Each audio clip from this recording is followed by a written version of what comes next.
एक कोई पर्वत था जिस पर्वत का नाम था अर्बुदाचल। अर्बुदाचल नाम का पर्वत, वहां पर भोले बाबा ने एक अवतार लिया था जिसका नाम पड़ा यतिनाथ। तो अर्बुदाचल पर कोई एक भील रहता था, भील जैसे कोल भी जंगल में रहते। वो भील भगवान भोले बाबा का परम भक्त, वो तो भक्त था ही, लेकिन उसकी जो पत्नी थी भीलनी, वो नित्य भोले बाबा की सेवा करती, पार्थिव बना करके महाराज नित्य चिदाभस्म ला करके उनकी पूजा करती, सेवा करती। भोले बाबा के दोनों पत्नी परम भक्त। एक हमारे साथ में मंत्र आया है, अतिथि देवो भव, मातृ देवो भव, पितृ देवो भव, अतिथि देवो भव। यदि आपके यहाँ दरवाजे पर कोई बिना बुलाए आ जाए, बिना बताए आ जाए और वो कहे कि रहने के लिए कुछ स्थान चाहिए या मैं भूखा हूं तो भोजन चाहिए, आप अगर उसका निरादर कर देते हो तो घोर पाप लगता है। अतिथि का कभी तिरस्कार नहीं करना चाहिए, अतिथि का कभी निरादर नहीं करना चाहिए। महाराज कोई दरवाजे पर आए, भिखारी भिक्षुक आ जाए, ये मत कहना आगे देखो जाकर के, ज्यादा लोग ये कहते चलो बढ़ो आगे। अरे एक चुटकी देने से घटता नहीं है, जो चीजें दे दी जाती हैं वो दिन दुनिया दिखलाती हैं, बढ़ता रहता निरंतर है। अतिथि का सत्कार, अब अतिथि का हो, आपके फूफा आ जाए, आपके जीजा आ जाए, आपके मामा आ जाए, आपके रिश्तेदार, उनको अतिथि रहोगे, वो अतिथि नहीं है, न जान न पहचान। अगर ऐसा कोई आ जाए वो अतिथि है।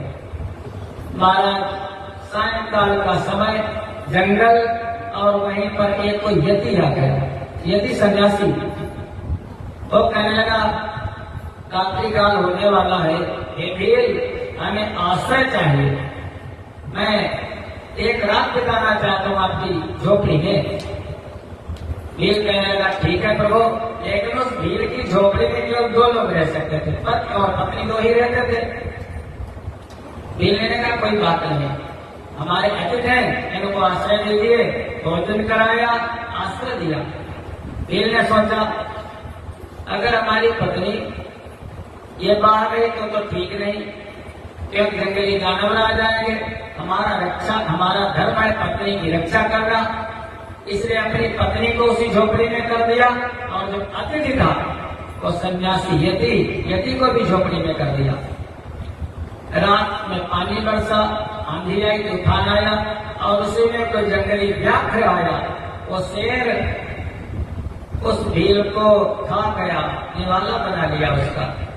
जब भील ने प्रातः काल हुआ तो भील ने जगी तो देखा भील को तो शेर खा गया। भील ने कहने लगी हे सन्यासी, कुछ व्यवस्था करो, मैं सती हो जाऊंगी, मैं सती हो जाऊंगी।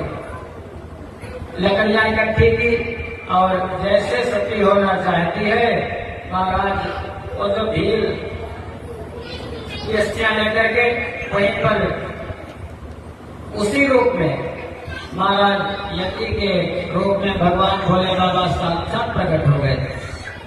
कहने लगे ये तो तुम्हारी परीक्षा थी हे भीलनी।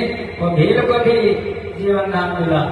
कहने लगे हे भीलनी, मैं तुम्हारी तपस्या से, तुम्हारी अतिथि सेवा से बहुत प्रसन्न हूँ, अब मैं तुमको कुछ हमसे मांग लो। उन्होंने कहा क्या मांगो प्रभु? कुछ मांगना नहीं है प्रभु, यदि कुछ देना चाहते तो अपनी भक्ति दो।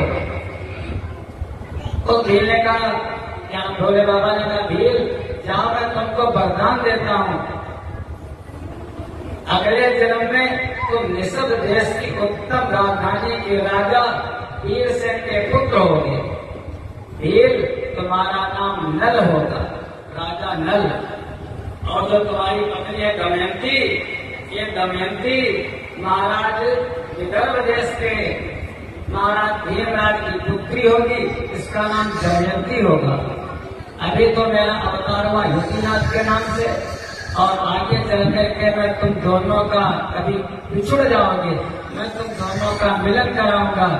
तो उस समय मैं एक अवतार लूंगा हंस के रूप में। इस प्रकार से भोले बाबा का एक अवतार हुआ यतीनाथ का।